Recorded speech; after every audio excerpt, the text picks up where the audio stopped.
Remember that during the previous discussion, we kept on discussing how important nutrition is in maintaining the proper functions of a healthy body.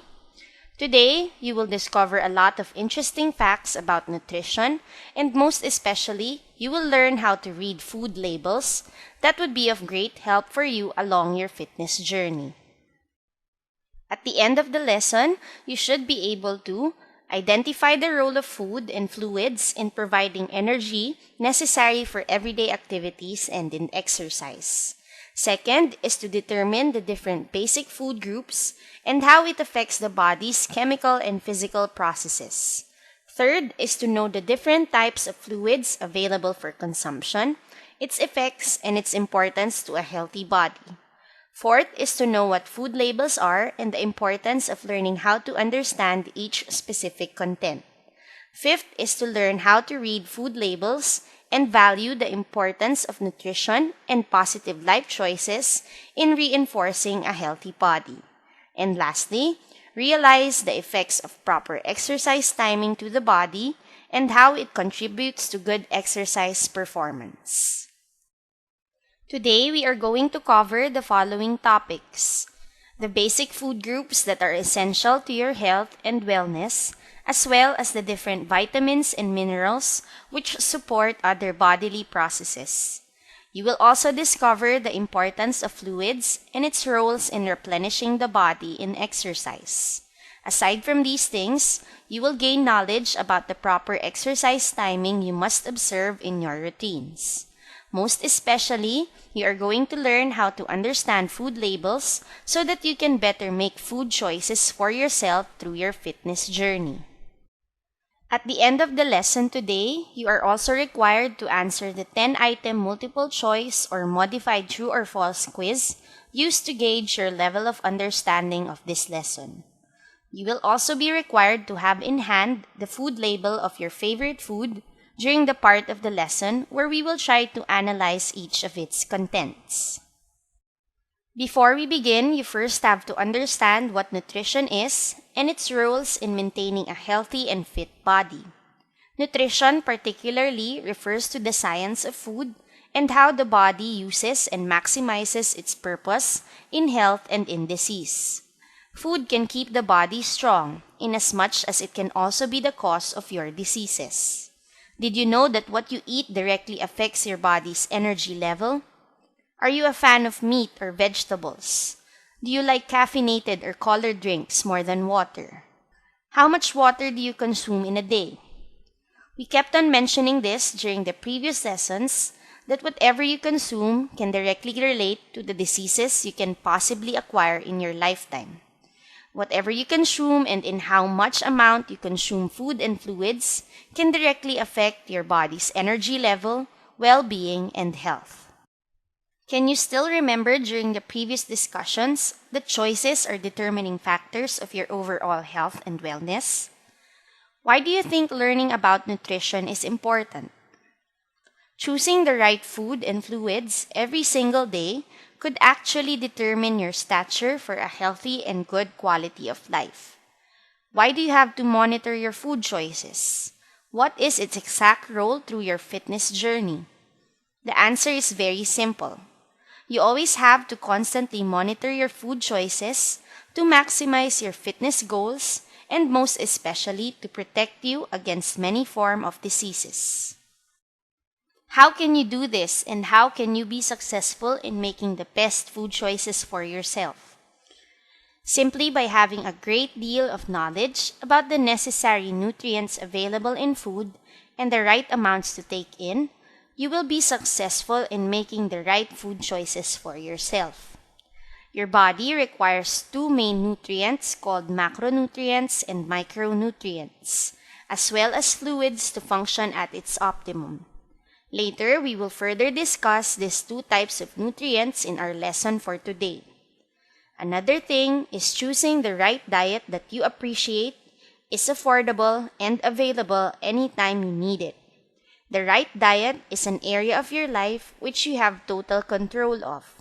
It requires you to absorb all the essential nutrients you need that the body must get from food and fluids.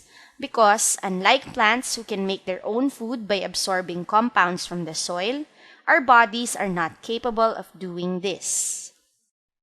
Once food has been taken into the body, the process of digestion begins.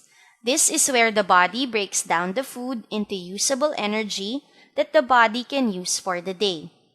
This energy comes in the form of calories. Your body requires certain amounts of calories in a day. Later, you will find out the effects of taking in the right amount of calories as well as the lack of it. All nutrients absorbed within the body through the process of digestion can be of good use for growth and the proper functioning of several processes in the body. You will discover later how much amount you are supposed to take in and how much calories you should avoid in order for you to have a healthier life. Observing the right amount of food is also a step for you to achieve success through your fitness journey. Let's begin this lesson by reviewing the basic food groups and the roles each of them play. Are you familiar with the basic food groups your body needs? Recall that during the earlier parts of the lessons, I've mentioned macronutrients and micronutrients. Here are a list of micronutrients and macronutrients which we will dwell on today. Food groups that are composed of macronutrients are the ones that contain proteins, fats, carbohydrates.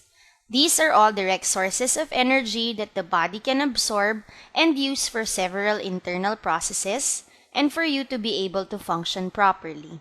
While micronutrient food groups contain vitamins and minerals that your body needs in little amounts, and they work hand in hand with other macronutrients taken from food and fluids. You will also learn about a specialized type of nutrient that is very essential for digestion, which are called fibers. We begin with proteins. Do you know any protein-rich food? Can you identify some of the protein food you consume on a regular basis? Are you eating this type of food daily? Can you still remember what role proteins play in your organ systems during the previous discussions? All of your organ systems are actually composed of proteins. They are necessary in forming these tissues that make up the whole of your body. These proteins are made up of amino acids that pack together to form tissues and organs. From your hair, nails, skin, and organs, proteins are the most essential component or structure that make up these tissues. When these amino acids bind together, not only can they form new tissues, but they are also responsible for repairing and healing. Our bodies actually require 20 different types of amino acids that work best to support different bodily processes that occur in small or large scales. In nutrition or in your regular diet, proteins come in two different forms.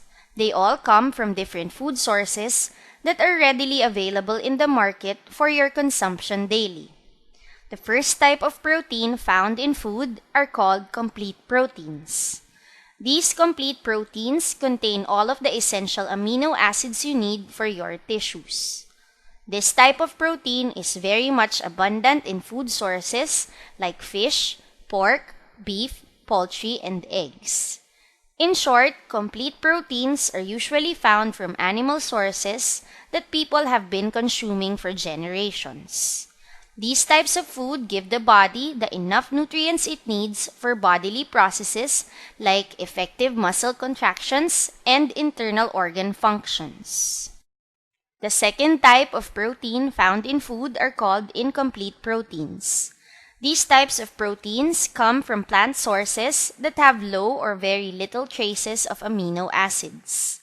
Vegetables and fruits are the main sources of incomplete proteins, and they can be mixed or paired together with complete proteins for you to have a balanced diet. Some examples of food that have incomplete proteins are spinach, broccoli, nuts, and grains. How much complete and incomplete proteins are you supposed to take in a day? How can you determine whether you are taking in excess or little protein? The actual recommended intake for proteins in a day for people who are not exercising or sedentary is only at 0.8 gram per kilogram of body weight. But if you are active and regularly engaged in activities, your body requires at least 1 gram of protein in relation to your body weight. What does gram per kilogram body weight mean? What this means is that you simply multiply 0.8 gram or 1.0 gram to every pound of your body weight to determine how much protein you are supposed to consume in a day. Say for example you are sedentary. The formula now is 0.8 grams times body weight. In this example, the person weighs 55 kilograms. Translating it into the formula, it will now become 0.8 grams times 55 kilograms is equal to 44 grams of protein per day. What this simply means is that this person must ideally take in 44 grams of protein per day and must not exceed 1.0 grams per kilogram of his body weight. Generally, the rule in fitness is that if you consume between 0.8 to 1 gram of protein a day, it can contribute to helping you build muscles and lose excess fat in your body. Anything beyond the recommended protein intake will result to severe dehydration and complications within the internal organs, particularly your kidneys.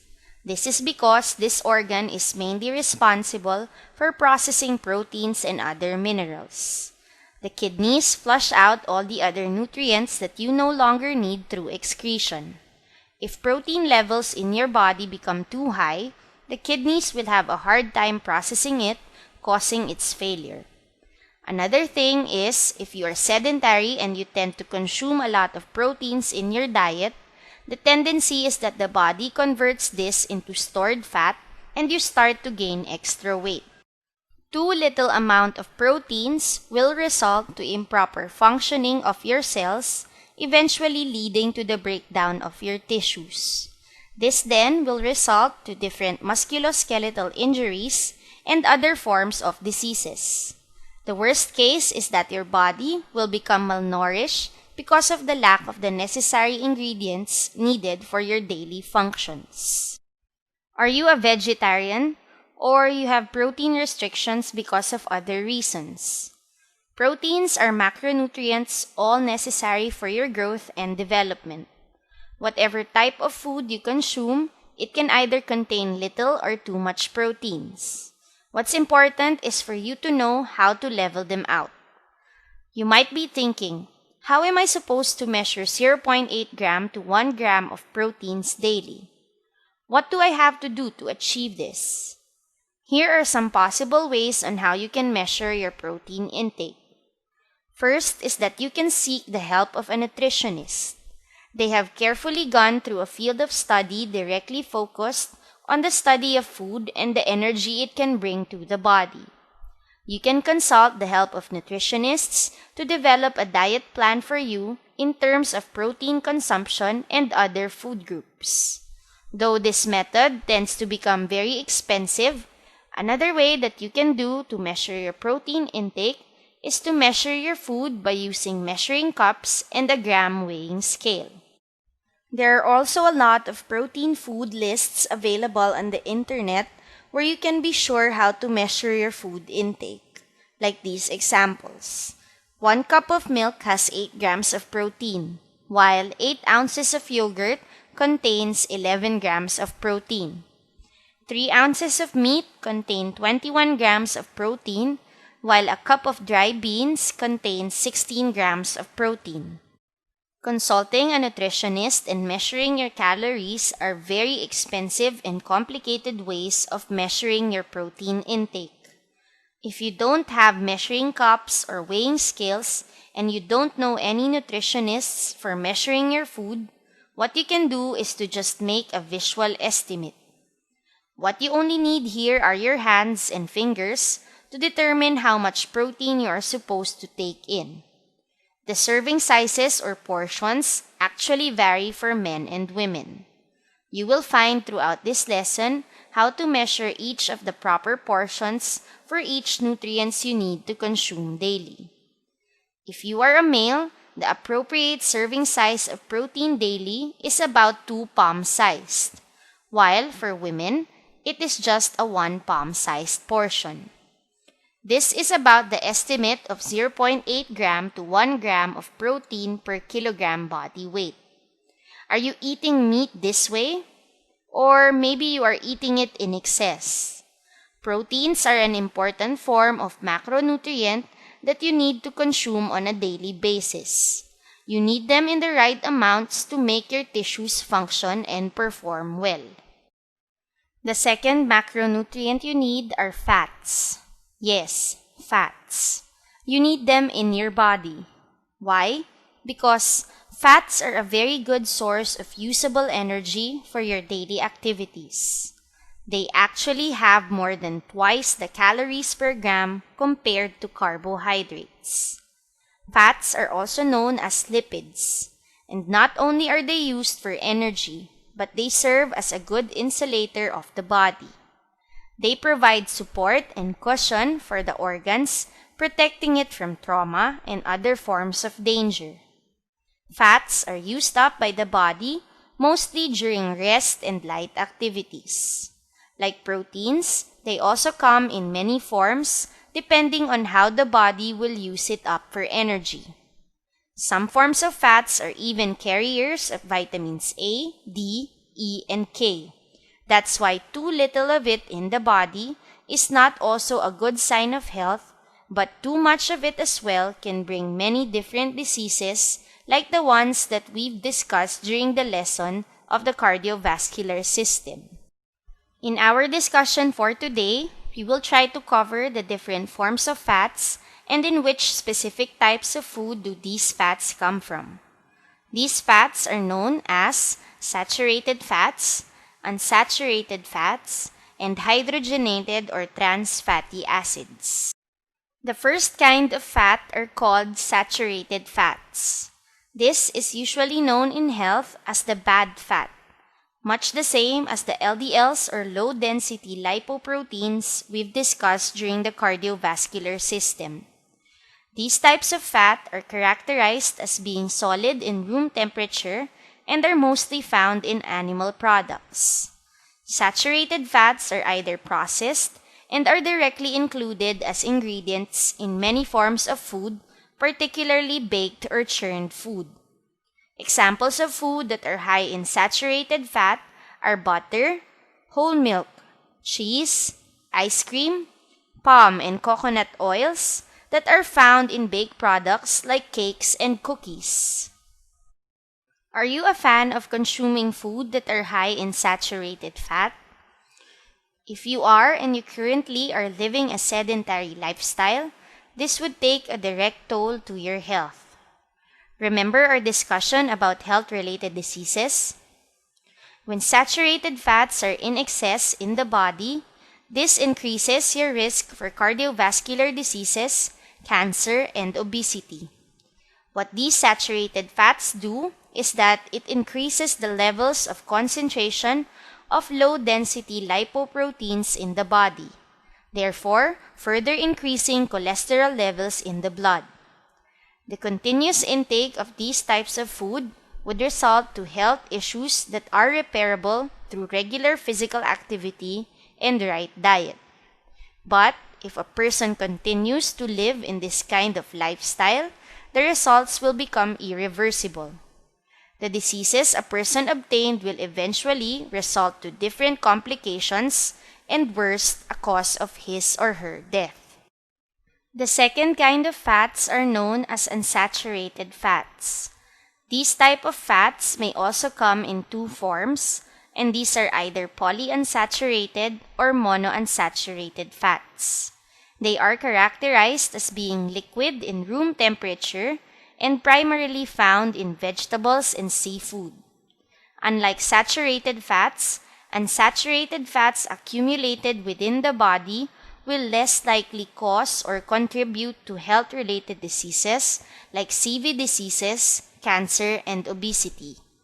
Thus, This type of fats are known as the good fats, much like the high-density lipoproteins or HDLs we've discussed during the cardiovascular system. The second type of unsaturated fats are known as polyunsaturated fats. What are polyunsaturated fats? Which types of food have this nutritional content? What are the effects of consuming this type of nutrient to the body? Polyunsaturated fats are primarily derived from nuts, seeds, green leafy vegetables, and seafood. They are usually high in omega fatty acids that help reduce the risk of cardiovascular diseases.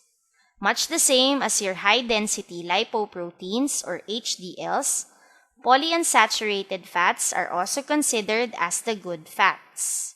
Consuming these types of food on a regular basis can lessen your risks for obtaining health-related diseases that are associated with high fat concentrations within the bloodstream.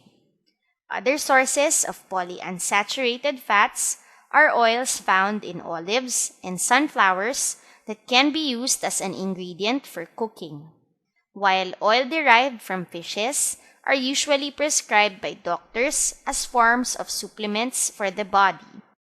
The second kind of polyunsaturated fats are known as monounsaturated fats. Not all meat products contain high concentrations of bad fats. A lot of them also contain monounsaturated fats that mix together with saturated fats. Is steak or red meat a usual diet for you? Are you a fan of guacamole where the main ingredient is avocado? How about milk? Is it a part of your regular diet? Red meat, whole milk products, nuts, and high-fat fruits like avocados and olives are some examples of food that contain monounsaturated fats. The last type of fats are known as hydrogenated fats or trans fatty acids. Ever heard or read anything about this kind of fat? Have you seen this written in packets of your favorite snack? These are fats that result when hydrogen is added to liquid oil to make it more solid. This process is known as hydrogenation. Hydrogenation transforms unsaturated fat so they take on characteristics of saturated fats. The best and most simple example of this is margarine. Margarine contains trans fatty acids in high concentrations. Is this really bad? Not really, only when taken in excess. As we've been discussing earlier in the lesson, the body not only needs good fats, it also needs the bad ones to balance out all the processes that occur within it. But when hydrogenated fat products are consumed in high amounts, the result would be an increase in your total blood cholesterol and low-density lipoprotein levels. Processed food usually contains high levels of trans fatty acids. Chips, French fries, chicken nuggets, chocolates, hot dogs, sodas, and beers contain high traces of trans fatty acids that can be harmful to the body. Do you love eating chips? Do you drink alcohol more than once a week? Are you a fan of Coke and other types of soft drinks? You better start improving this habit because not only do these foods contain high concentrations of trans fatty acids, they also contain high levels of salt and sugar that can be very harmful to your kidneys and your blood sugar levels. Did you know that our bodies are well capable of producing its own cholesterol? Yes, our bodies are able to produce cholesterols even when dietary cholesterol is limited. This is because cells inside our body need these compounds for cellular power. Though our bodies are well capable of doing this, we still need the support of other food products for added energy because we are constantly moving and active. What do you think is the recommended fat intake that you should have daily? The recommended fat intake per day is between the ranges of 5 to 20 grams. Just like in measuring proteins, Fat intake can be measured through the use of a visual estimate. The same way with proteins, this varies for men and women because of our unique sizes. If measuring materials and nutritionists are not available for your use, you can just use your thumb to make an estimate of how much you are supposed to be eating on your plate in a day. The serving size for men is about 2 thumb sized, while for women it is only a single thumb sized of serving. Any forms of fats that were discussed earlier in this lesson should only be taken in this amount, because anything greater than this, you create bad habits for yourself and it will take a toll on your health. Do you consume this much daily, or you are going overboard? Whatever it is, you can use this visual guide to help you in being more conscious about your fat intake. We now go to the next macronutrient which is essential to your body's effective functioning. The third type of macronutrient is known as carbohydrates. Girls, I know you have an inclination for hating this macronutrient, and sometimes you dread this to exist in your diet and you totally eliminate it. But I hope that during this portion of the lesson, you will be well informed as to how important this is in the body and that eliminating it will only bring you harm in the long run. Carbohydrates are probably the most important macronutrient needed by the body. Just like fats, they are a very reliable source of energy. During movements, this is the first form of energy readily used up and burnt by the body to support several organ system processes. Carbohydrates are particularly needed by blood cells. Without this type of nutrient, cells will not be able to function effectively and efficiently. When carbohydrates are broken down into usable energy, the product it forms are known as glucose. Glucose is a simple sugar that the cells in our bodies use for fuel. Without glucose, most of our energy will be taken from other forms of macronutrients, which would be a direct sign of malnourishment and can be very detrimental to your health. Carbohydrates or carbs may come in many forms like breads, rice, pastas, corns, grains, and other seeds. They are a big chunk of your diet and are a very good source of calories.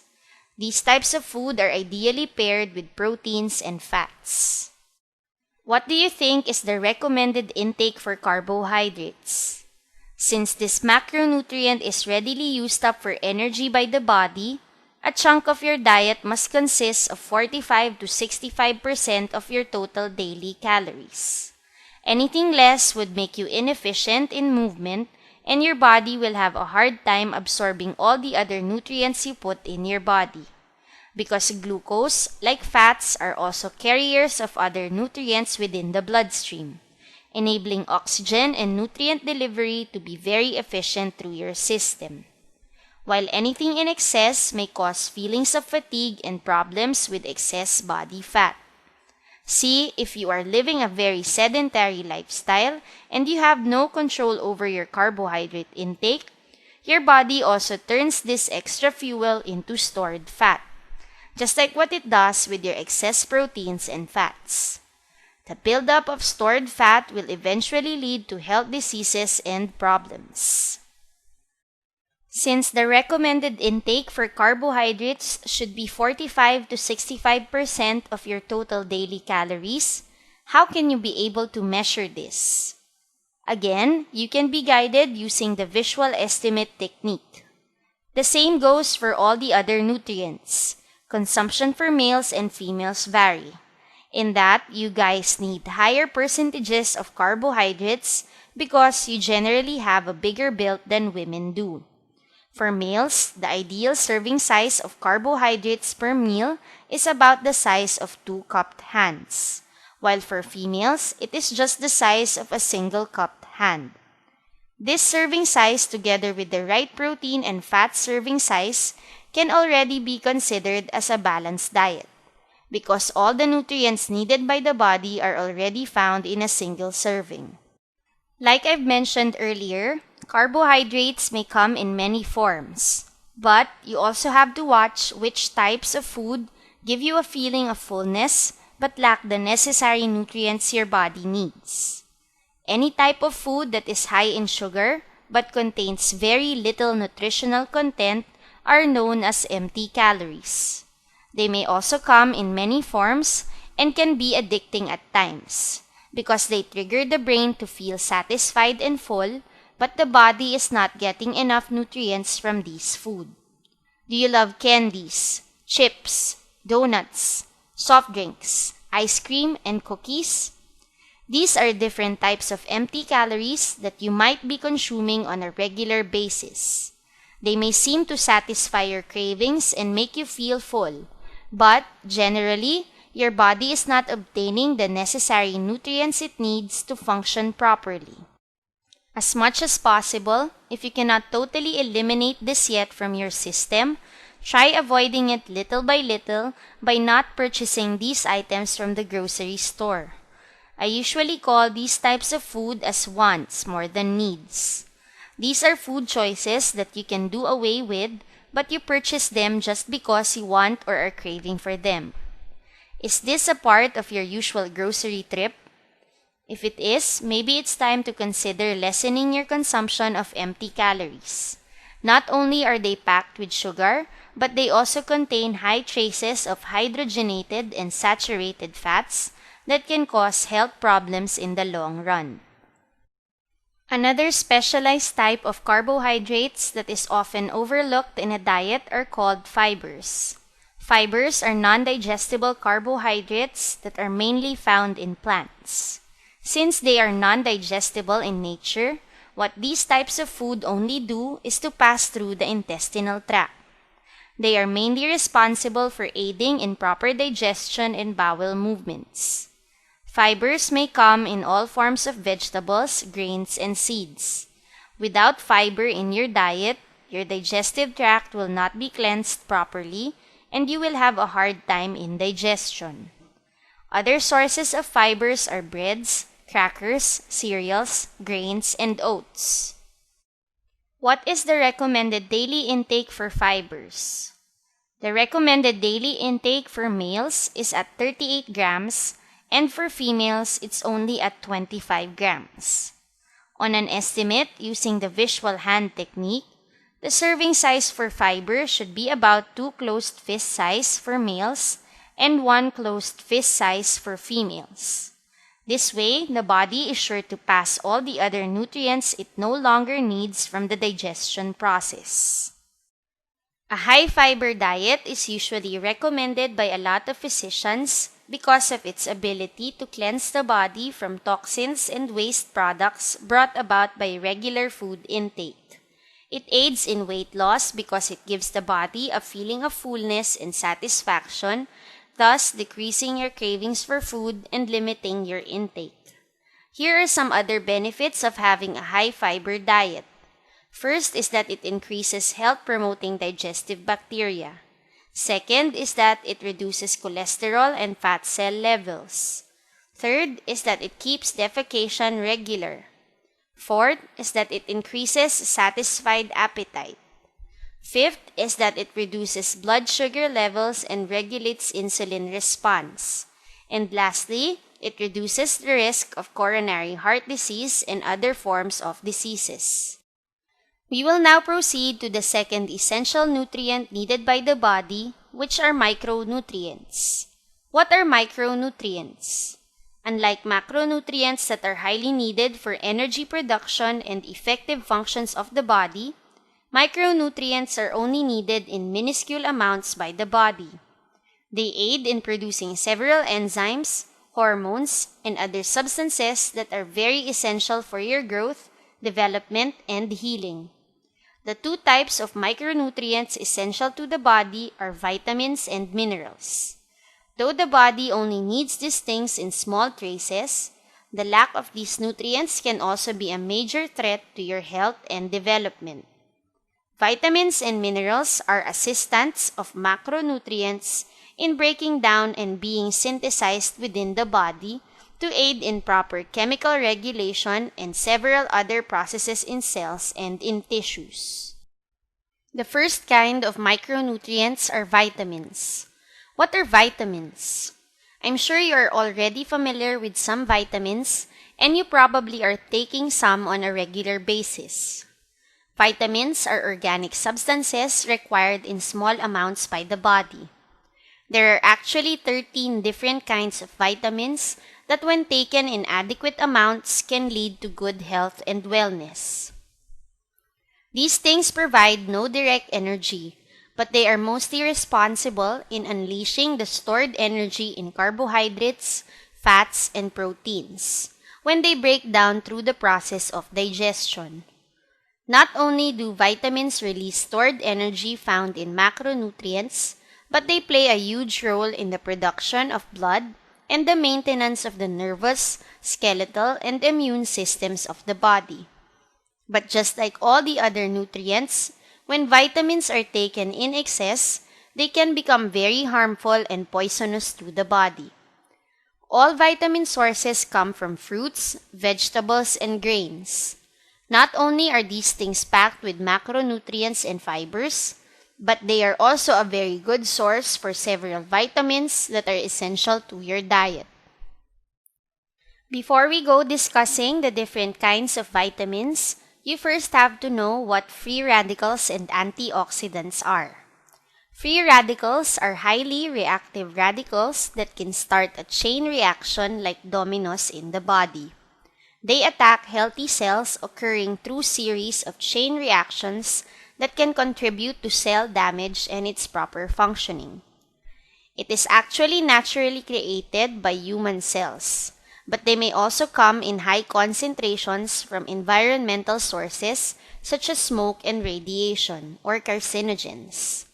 Since vitamins are responsible for protecting the body through strengthening the immune system, these vitamins start to release antioxidants. What are antioxidants? Antioxidants are molecules which can safely react with free radicals. What they do is that they terminate the chain reaction of free radicals before vital molecules are damaged.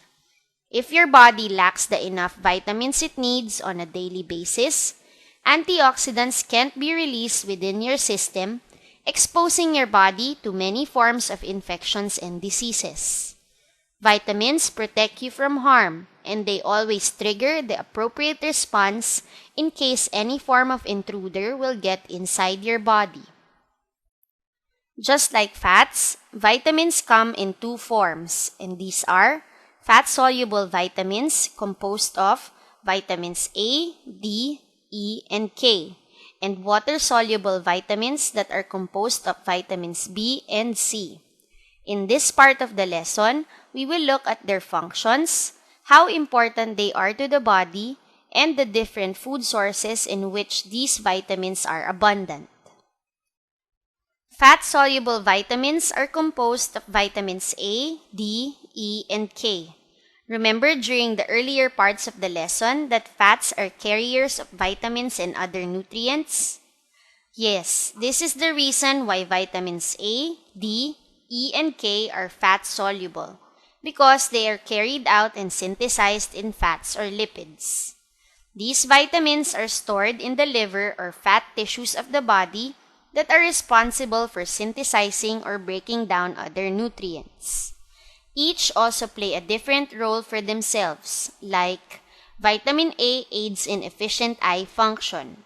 Food sources for vitamin A usually come from sweet potatoes, carrots, dark leafy green vegetables, fish, and liver, while vitamin D is responsible for absorption of calcium.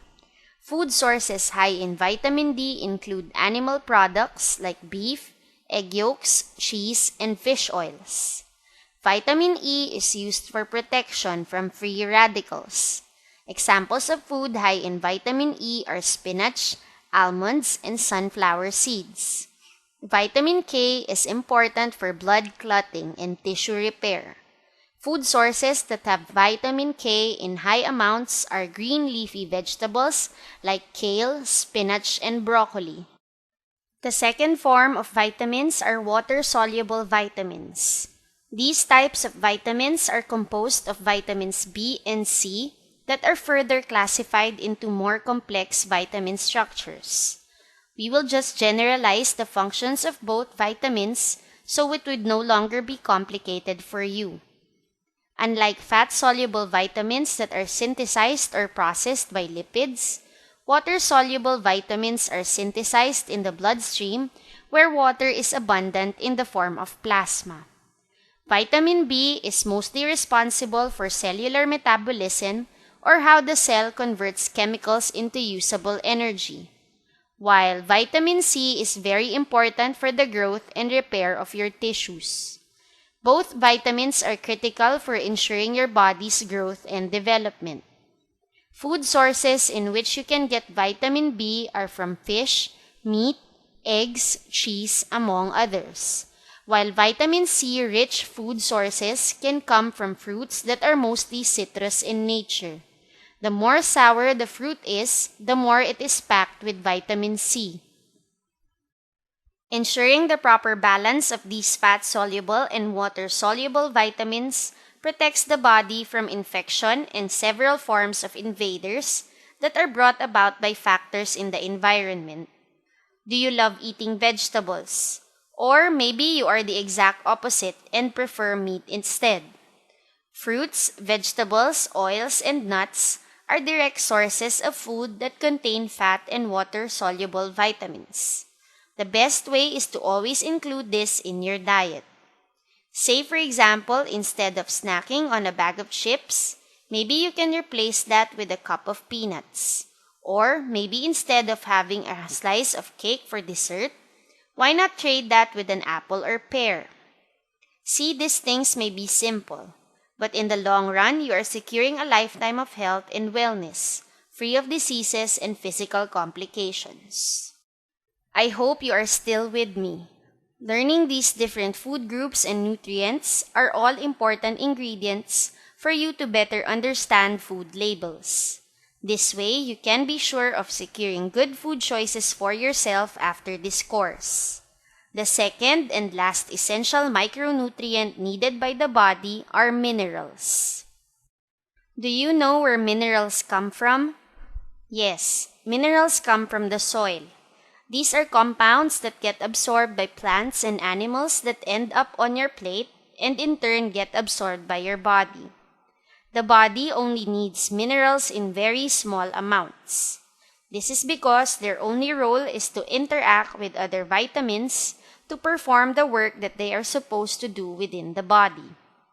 An example of this is a balance of calcium, phosphorus, magnesium, zinc, fluoride, chloride, manganese, copper, and sulfur. When joined together with vitamin D, these minerals and vitamin become very essential for the health of your bones. Other essential minerals in the body are sodium, potassium, iodine, iron, selenium, and zinc. All of your food sources contain traces of minerals one way or another. This is because ingredients of food are mainly made from produce that are found in animals and plants. Among all the minerals mentioned, which do you think is the mineral responsible for transporting oxygen within your body? If you answered iron, you are correct.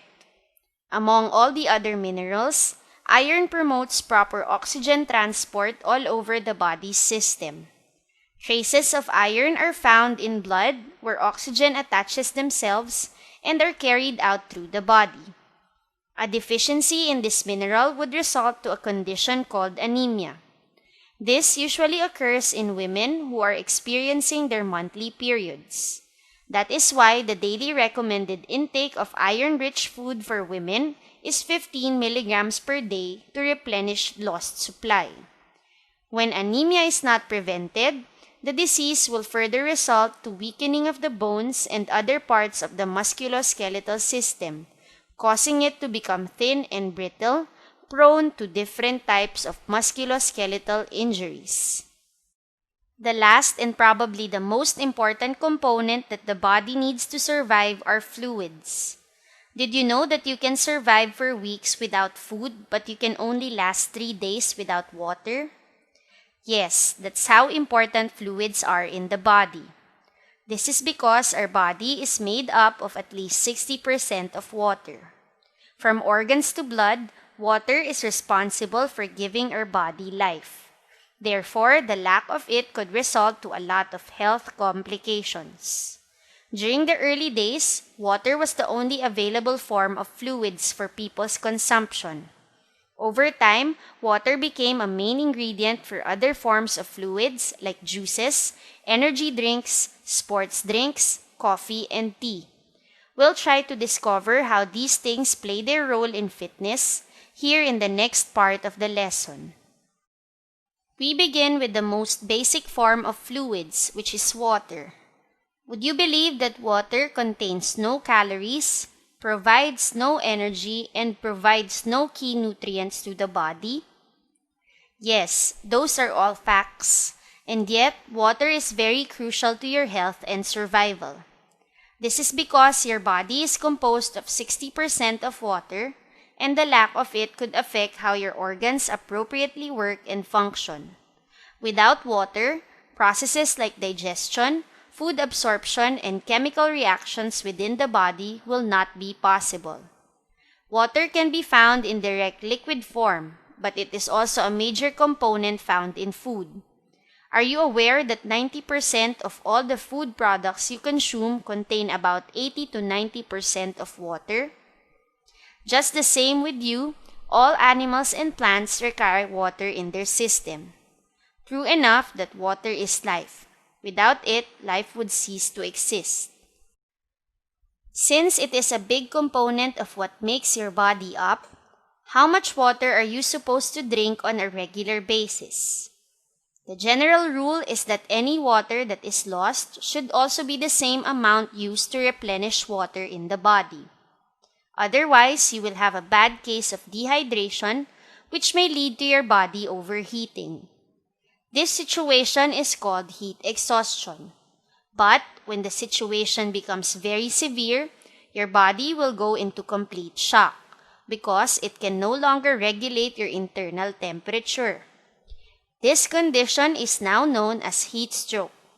Heat stroke may lead to damages to your internal organs, particularly to your brain, which may eventually lead to death if a very severe case of dehydration takes place.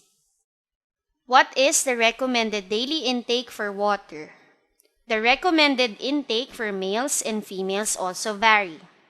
The recommended daily intake for males is actually at 3.7 liters or 13 cups per day, while females need to consume 2.7 liters or 9 cups per day. Though this is the recommended intake, the amount of this may still vary depending on specific situations like during exercise and during a hot climate. Obviously, during this period, your body loses more water and therefore you need to take in more water to replenish the fluids lost from your body.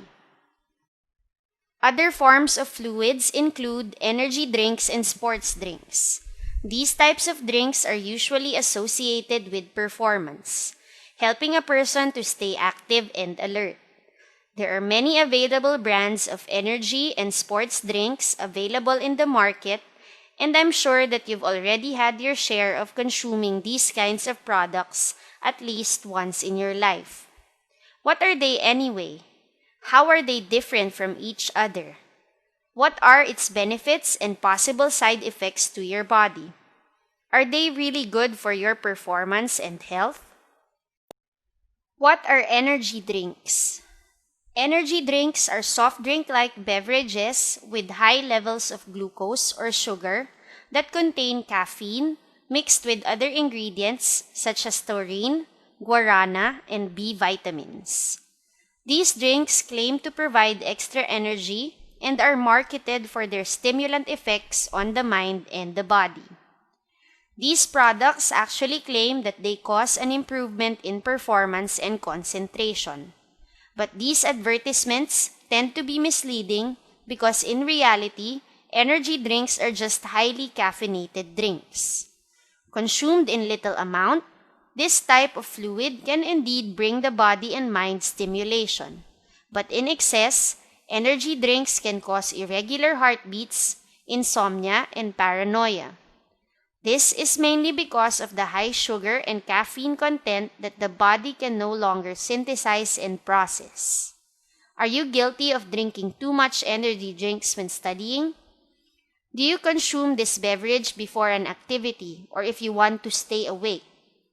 The side effects of energy drinks can be very detrimental to your health, especially when it is consumed on a regular basis. As much as possible, try to avoid drinking these highly caffeinated drinks. Be reminded that there are other sources of drinks or fluids that can be safer to consume to improve your performance and energy level. Sports drinks, on the other hand, are usually consumed by athletes or individuals who are engaged in sport or recreational activities. Sometimes, water lost from the body that are secreted through sweat release other forms of nutrients that can greatly affect a person's hydration level. This is where sports drinks come into picture. These are drinks that generally contain 6 to 8% carbohydrates and electrolytes, which are designed to provide working muscles with glucose and electrolytes to maintain optimal hydration and athletic performance. I'm sure you are familiar with Gatorade. This is probably the most famous sports drink available in the market for your consumption, and most athletes use this product in their performance. Sports drinks replenish not only water, but also other forms of nutrients that have been released by the body through sweating. Unlike energy drinks that are just high in sugar and are highly caffeinated, sports drinks have been formulated through an extensive research done by experts that have proven it to be safe and effective for athletic performance. So, if ever you are about to engage in regular exercise, be sure to have a sports drink handy instead of energy drinks. This way, your body will not be dehydrated from excessive sweating and your performance will be at its highest level. The last types of fluids are coffee and tea. Just like all the other macro and micronutrients, fluids, when taken in excess or in little amounts, may have different effects to different body functions. Coffee is a stimulant, while tea brings in a calming and relaxing state to the body. Though both contain caffeine, tea has relatively less percent of this compared to coffee. Are you a fan of caffeinated drinks? Do you love hanging out at coffee shops? And do you always order large servings of coffee? How many times in a week do you do this? Too much caffeine consumption can cause symptoms such as irregular heartbeat in some people. Aside from this, caffeine in the bloodstream can cause problems in the blood pressure. That's why the only limited serving for caffeine in a day is no more than 3 cups. Anything in excess of that can be already harmful to the body. Those are the different essential nutrients needed by the body for its health and survival. The best thing to do is to remember all the portion sizes we've talked about earlier in the discussion so that you will be guided about how much you are supposed to consume on a daily basis, whether it be in food or in fluids. When you consciously start making good food choices about your diet and you take control of this particular area in your life, you are sure to achieve a lifetime of health and wellness. Paired with the right exercise and a specific fitness goal or goals, you can be sure to achieve whatever you have planned for yourself through your fitness journey. Knowing all these essential nutrients, what is this relation to exercise? Food is your fuel to power all the activities you are to do on a daily basis. Eating before and after exercise is a component that can determine your success rate in an activity. But the question is, how long do you think should you wait before exercising after a meal? During this part of the lesson, you will learn some concepts about how food is digested through the body and the appropriate exercise timing for you to maximize your routine in fitness. Knowing the proper exercise timing prevents you from hurting yourself during the activity, as well as in minimizing the level of effort you put in your exercise routine. Ever tried eating before swimming? How many times did older people tell you to wait before going into the water? What were their reasons?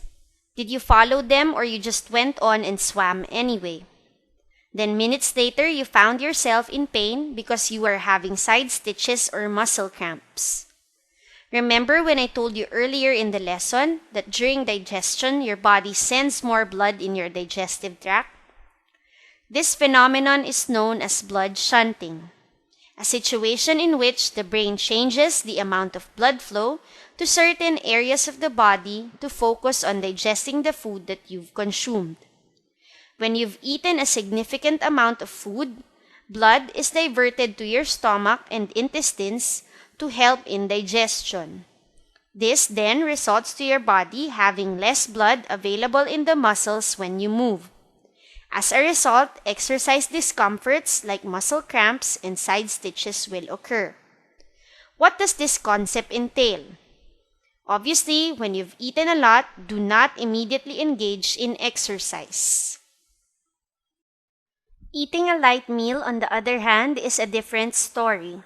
Light meals like sandwiches can enable you to work out almost immediately. The body finds it very easy to digest meals in small quantities compared to large portions. Other alternatives you can do is to eat energy bars, yogurt, or drink protein or fruit shakes before an exercise so that it can add up to your energy for the activity.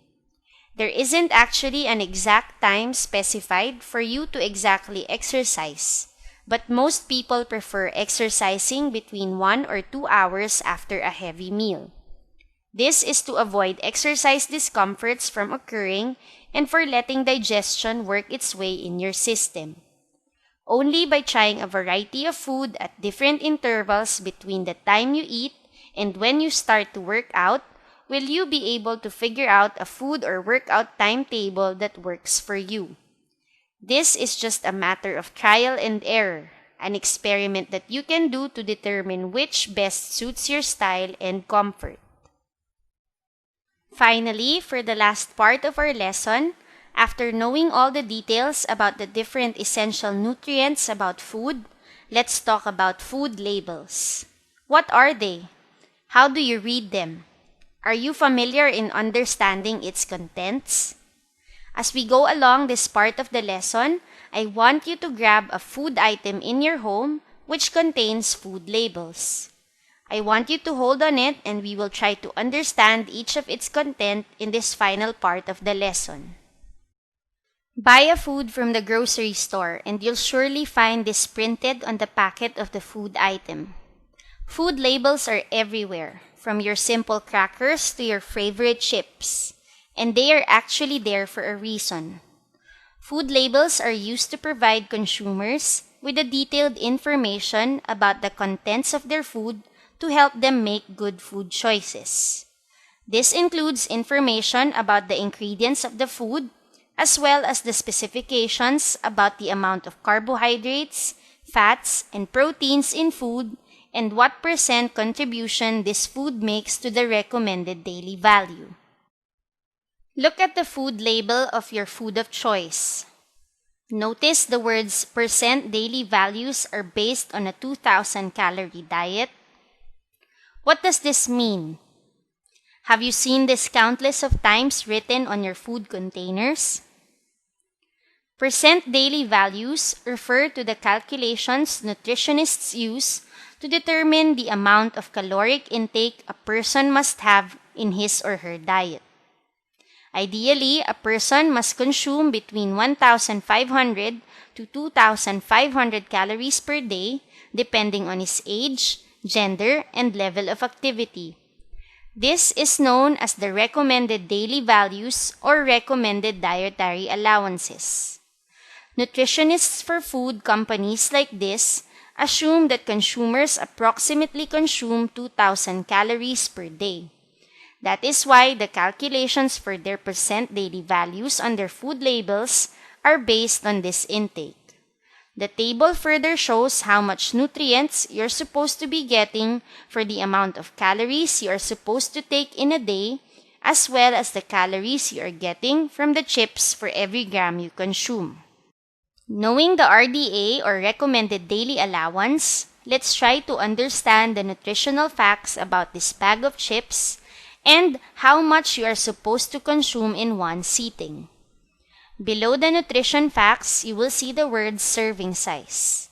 This gives you the ideal total size and number of servings in a container that you are supposed to consume. In this example, the ideal serving size for this bag of chips is 28 grams, which is approximately equal to 15 pieces of chips. Below this is the amount per serving. What this is the number of calories your body gets from the recommended serving size. So, 15 pieces of chips will already give you 160 calories. Subtracting this from your RDA of 2,000 calories, you only need about 1,840 calories left for consumption for the rest of the day. Notice the words calories from fat, and the value is placed at 90.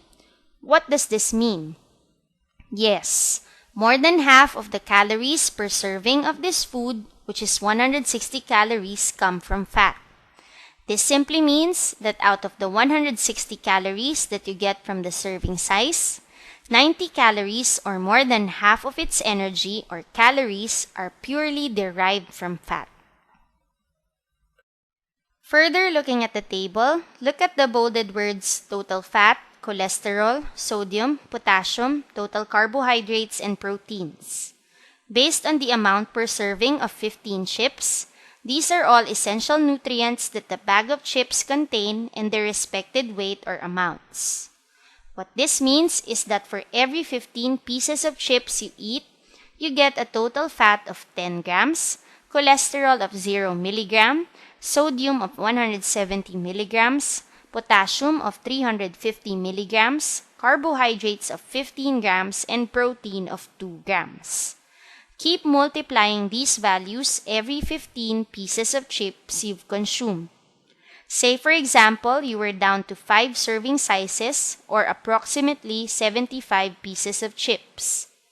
Calculating the values per serving, you'd end up with a total calorie count of 800 calories, 500 of which is derived from fat.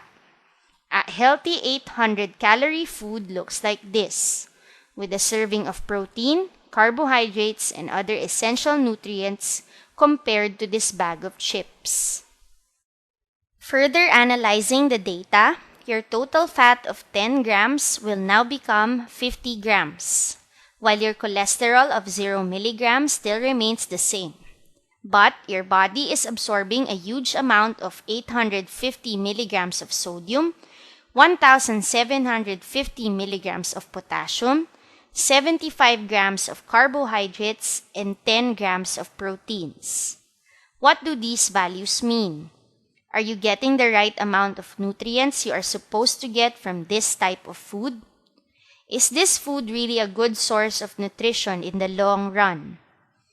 Though this food is very high in essential nutrients like carbohydrates, protein, and potassium, your body is still taking in an alarming amount of salt, which based on the percent daily values should be less than 2,400 milligrams. A little more and you've exceeded the required daily sodium requirement of your body. Salt, when accumulated too much within your system, can cause you to feel bloated, tricking your brain that you are full already and you don't need to eat anymore. But the reality is, you've just consumed too much salt and you lack the other essential nutrients you need for the day. To top this all off, your body is absorbing 7.5 grams of total saturated fat from the serving size that you've just consumed. Remember that during the early part of the discussion what saturated fat is? This is the type of fat that can build up along the walls of your arteries and veins, which can cause health-related diseases. Further looking at the nutritional facts at the bottom, your body is absorbing 0% of vitamin A and calcium, which are all essential for the development of your sense of sight and skeletal system. Other vitamins and minerals that are in high values are vitamin B, niacin, and vitamin C, which are all high because of the concentration of carbohydrates and salts found in these chips. Aside from these things, of all the serving size that you've eaten, your body is only absorbing a total of 5 grams of dietary fibers, which is a very small quantity that can aid for your body's proper digestion. In comparison to this 800-calorie meal example, which consists of vegetables and fruits packed with dietary fibers that cleanse your digestive tract. Knowing all these values, do you think this bag of chips can bring your body into a healthier state? Remember empty calories? What are they? These types of food make you feel full, but they contain little nutrients that can be beneficial to your health. Could you just imagine that this bag of chips is almost equivalent to this much amount of food? What are other food that you consume on a daily basis that make you feel satisfied? Maybe it's time to read on the labels better and re-evaluate. Ever bought anything from the grocery store which says low fat or fat-free? This can range from your milk to crackers to basic snacks that you crave for. But what do they really mean? Are they really fat-free and low fat? Or are they just making you believe that they are and they have secret agendas? Here are some tips you can look at to be an expert in food labels. Check this one out. Here are food labels that are either regular, low fat, and fat-free. Observe the differences they have in their total fat per serving. The regular serving has a total fat of 4 grams, but has 0 grams of saturated fat. The low-fat serving has 3 grams of total fat, but has a 1 gram of saturated fat, while the fat-free serving has 0 grams of total fat and 0 grams of saturated fat. What do these things mean? Anything fat-free means that there should be less than 1/2 of the grams of fat per serving of 50 grams. In this case, there is totally no amount of fat present in this food per 125 grams of serving. This means that your body is not gaining any fat nutrients from this food, regardless of how many servings you consume. This is ideal for people who are avoiding high-fat food because of high levels of cholesterol in the blood. Other reasons for avoiding high-fat food is when you are experiencing hypertension or you have heart conditions. Physicians suggest diets that are fat-free when you usually have heart ailments that are too severe and your diet must be restricted. Fat-free food also means that other nutrients in the food content are more concentrated because this is what the recommended daily values demand. Like in this example, the carbohydrates, proteins, and vitamins are concentrated in high percentages, which means that your body is still supplied with other essential nutrients despite the 0 value of fat. While low-fat food essentially means that each serving must have less than 3 grams of fat. Anything higher than 3 grams of fat is no longer considered as low-fat. You must also check the label if the food is low in saturated fat, because there are times that labels usually are fat-free but contain saturated fat in high concentrations. Low in saturated fat food content must have less than 15% of its total calories gained from saturated fat. Example A has 3% or 1 gram of saturated fat per serving, while example B has 0 gram of saturated fat. Both of these examples are still considered as low saturated fat food, which can be beneficial to your health. Anything greater than 15% of saturated fat, you are putting your health at risk for diseases. Sometimes food labels can also be misleading when they say they are fat-free or low-fat. This is where you can also be an expert when you are in the know in reading food labels. Some foods sold in the market claim that they are fat-free and low-fat, but are high in sugar or sodium. You have to also learn how to scrutinize this part of the food label for you to be safer and healthier in your food of choice. Here is an example of a food label which is fat-free but is high in sugar and sodium. In comparison to this food label which is fat-free and has zero sugar and less sodium content. Notice their difference? Be very careful with labels such as fat-free and low-fat. You might be sacrificing other nutritional contents because you have been misled by these two labels. They may be fat-free or low-fat, but their nutritional value is directly their opposite. What's important is you know which ones to look at in the table and you know how to compare food labels from each other. Usually, when you are trying to lose weight or you are trying to lessen your sodium because of health reasons, food labels are a very good source of information for you to choose what's best for you. This time around, I hope you get the idea of calculating basic serving sizes to their nutritional contents so that you make good choices for yourself. Always check and see the basics from the nutrition facts, and these are total calories per serving, saturated fat, sodium, sugar content, low-fat and fat-free labels. Being guided with these simple tools can help you in making better food choices next time you are at the grocery store. You are no longer an ignorant buyer who just picks stuff up from the grocery store, but rather an informed consumer. This is a sure step for you to ensure a lifetime of health and wellness for yourself. Think of your diet as a balance scale and how it relates to your activity. Before you go, know this simple principle of energy balance. Nutrition and fitness always go together through your journey to a better health. Whatever you put in your body, especially when it is in excess, be sure to put it out by exerting effort through physical activities and exercise. The energy you put in must always be equal to the energy you put out. Otherwise, food that has broken down into usable energy will just turn into stored fat within your body. That quarter pounder or that bag of chips which used to be your enemy will no longer be if you equate it with the ample amount of energy output. The secret to a better you is sticking to a healthy diet while also enjoying being active. Be sure to keep this in mind and you'll be in great shape in no time.